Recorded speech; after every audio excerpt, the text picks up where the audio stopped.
Hey guys, welcome back. I'm Dave from mygunvalues.com, and we're going to finish up here the video for the 1895 Winchester that we discussed. We started a discussion with the model 1903 or model 30. I'll do this right in a minute. The 3003 cartridge that this rifle's chambered for. So now I want to discuss this rifle in general, and why these are actually pretty pricey arms today. The 1895 was the last rifle designed by John Moses Browning for Winchester. Browning, sold Winchester a whole lot of rifle designs from, I believe it was 1881 was when they started, maybe 1882, on through the early 1900s, and they had a falling out. And Winchester really was never the same after that. They'd lost their market dominance after that. But this is the last of the John Moses Browning designed rifles for Winchester, that is. So what made this one? A few things made this one different. All the others from the 1866 through the 1894 had a tubular magazine that hung right under the barrel. The cartridges fed back and up and in. Problem was, they could only use flat nose, blunt, round nose bullets, because a pointed bullet could set the primer off of the cartridge in front of it due to the recoil. So Winchester wanted one that could be chambered for the new Spitzer bullets. So he designed the model 1895. Now the 95, the originals, then this is the first 5,000-ish. This receiver, and I'm hoping the camera's catching this up, this receiver is perfectly flat. They call them the flat side. Very, very rare. They will only be chambered in 3 different cartridges. And we'll get to the list of cartridges here in just a second. But if you have a flat side, that serial number is probably under 5,000. Those are, especially if they're in shootable condition, those are really sought after prizes. Now, they were only originally chambered, according to everything I've been able to find, the flat sides were only chambered in the 3040 Krag, the 3872, and the 4072 Winchesters. Those were both black powder, lead bullet rounds, never sold very well. They were discontinued roughly 1909, although with Winchester's proclivity for taking on special orders, anything's possible. So they come out with these 3, and then in order, and if I get this wrong, I apologize. They had 9 total cartridges this rifle was chambered in. You had the 303 British, which I believe came out in 1898. You had the 35 Winchester, which came out in 1901. You had the 405 Winchester, which came out in 1904. You had the 3003 Winchester, which this one is, came out in 1905. You had the 30-06, which came out in 1908 in this rifle. And then you had, let's see, 30-06, 34, 5, 6, 7, 8. The last one, and the year of introduction on this one's a little squirrely, but you had the 7.62 by 54R Russian rifle.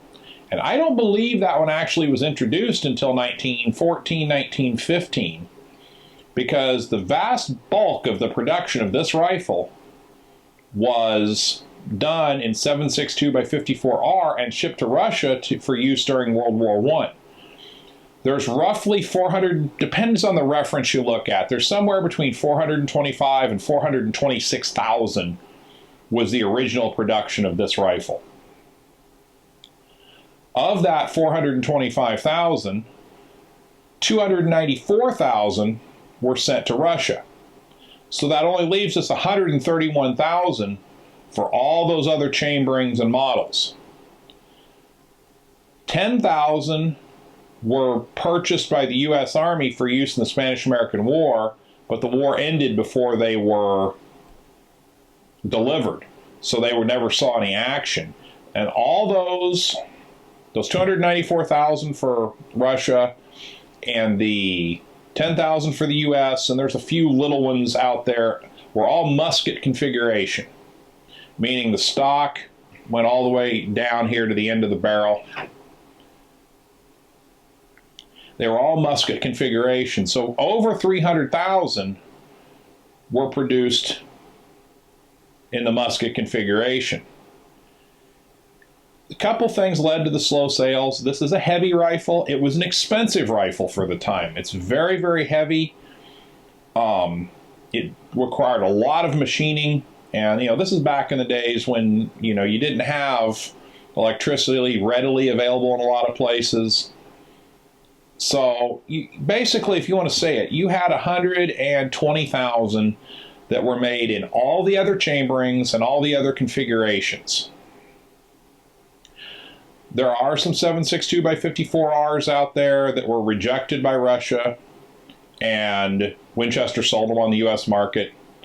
And there were some made in sporting configuration, although they're really, really rare to see that chambering in sporting configuration.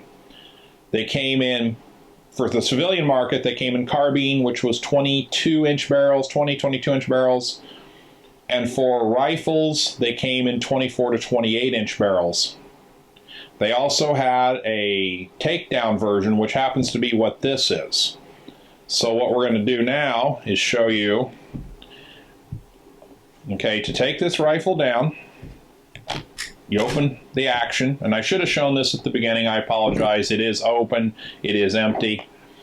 It uses a similar twin lug system to the 1886, 1894, and 1892 models that Browning used with the tube feed magazines. But you've got this release button right here. You slide it towards the muzzle, and that unlocks it. And then you twist it. Well, you try. There we go. Twist it. It's a quarter interrupted thread pattern. Twists out. There you go. She's apart. Now you can get down to the muzzle and clean it. Now this barrel, I have put the bore scope down it. This barrel's pretty rough. Because it's 3003 chambered, shouldn't be an issue. What little bit I have fired this rifle, and I haven't fired it a tremendous amount. It looks like it's going to shoot jacketed bullets okay. Again, due to its value and its age, I'm not going to get real adventurous. I'm not going to shoot this rifle a tremendous amount. But it does shoot well.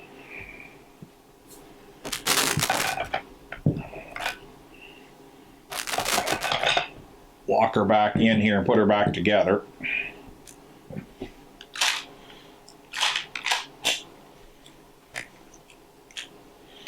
Okay. One way to differentiate, I should cover this. It says 30 model, 30 US, mod 1903 here.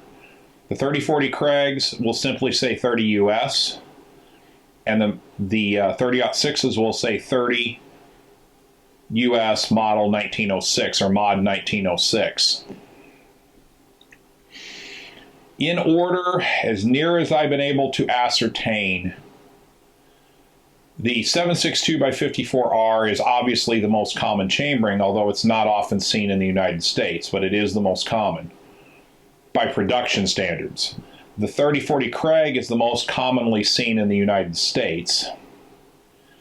Then you've got the 30-06, and then all the other chamberings, the 303 British, the 3003, the 405 Winchester, the 35 Winchester. All of those kind of, it's real tough to get a final number because some of the Winchester records don't exist anymore for this model.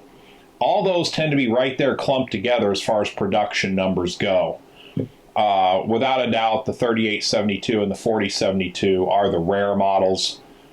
Very few of those were ever made. Estimates are less than 1,000 of each chambering. So if you have one of those two that can be, and most of those can be factory lettered, because I believe the Cody Firearms Museum in Wyoming, actually it's the Buffalo Bill Historical Center now, but that museum has the Winchester records, I believe, through 1905, and the 3872 and the 4072 were officially discontinued in 1909. So in most cases, you're going to be able to determine whether those are factory original or not. Some more particulars on this. It's a 24-inch heavy barrel, and I mean heavy. It's a very heavy barrel. It's got a schnabel tip on the forend. It holds 4 rounds plus 1 in the chamber, so you can put the magazines in. You can put them in here, and again, the reason they did this is they could start using the new Spitzer bullets that were starting to come out, and this action could handle much more powerful cartridges than the other actions could. And this is at the dawn of time. That's the nice thing about Browning, is he was always so far ahead of the game. A lot of the times his designs didn't need any work to transition from black powder to smokeless. This particular rifle was built in I believe it's 1914 by the serial number. Now, if you were to walk up to this at a gun show, a couple things stand out on this rifle that you want to point out, and you can get the price down. And I did that back when I bought this one. And we'll bring it down here so we can see it in the big camera. This red rubber butt plate doesn't fit worth a darn with the black spacer on it. That doesn't belong there. This was a steel butt plate, and I'm hoping in the close-up that we can get this so you can see it. The metal butt plate came up and it had an L-shaped piece that went into the top, the rear of the comb back here on the stock. Okay. That butt plate has been removed. I think that metal butt plate's been removed. I think this has been shortened a little bit, and then they filled that in with a piece of wood. The rubber butt plate doesn't fit at all. It's more comfortable to shoot with this on it, but that's going to be a project to return this back to factory specifications. Numerich Arms carries reproduction buttstocks and butt plates, and I will be ordering one of those here when time permits, and I'll be doing that to this rifle. One thing I will be using this rifle for in the future, one of the nice things that the 30-06 cartridge gives us is it was produced in such a wide array of firearms that I'm going to shoot 4 different 30-06s, and we'll do some comparisons on how they do. I've got a semi-automatic, a pump, a bolt gun, and then this lever action. Now again, this is chambered in 30-03. It will affect its accuracy a little bit because the neck is slightly shorter in the 30-06, but not enough that I'm going to lose any sleep over it. It is open-sighted. I'm not going to drill and tap it to mount a scope, but it'll give us a comparison. We've had, what have we had? 8 inches of rain in the last 96 hours here. So my shooting range is under about 3 feet of water. It had finally dried out to the point I was going to get to shoot, and no dice.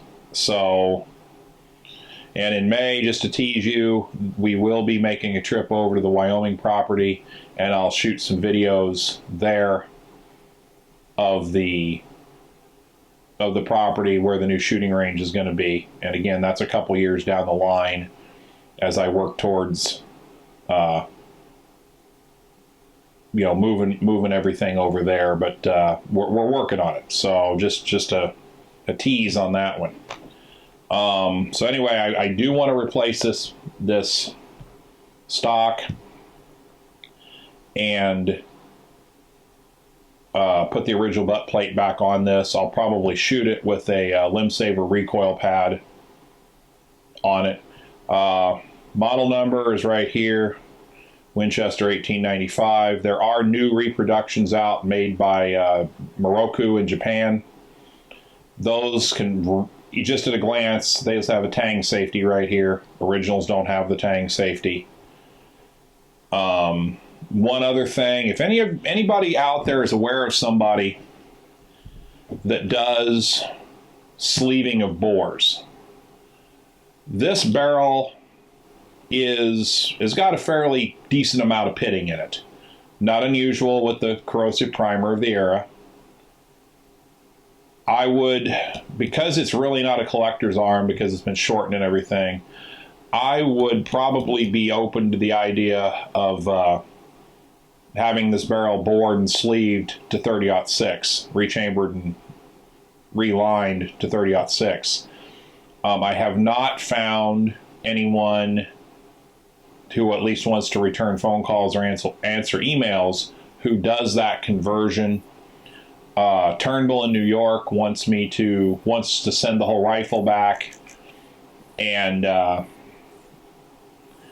I'm not real keen on that. I would like to just be able to disconnect this and send it back, or find somebody where I could take this rifle to, or send it to them and have that done. But I'd like some idea of what the cost is going to be before I ship it off. And Turnbull won't give a quote without the rifle in hand. So, all I wanted was just an idea, and they still won't answer it. So, good company, but I'm not going to ship them the rifle with a pig and a poke and spend $200 or $100 on shipping both ways to find out they want $4,000 to reline the barrel, because it's not worth that to me. So on that note, I don't think there's anything else I can really discuss about this rifle. As always, we want to thank you for watching.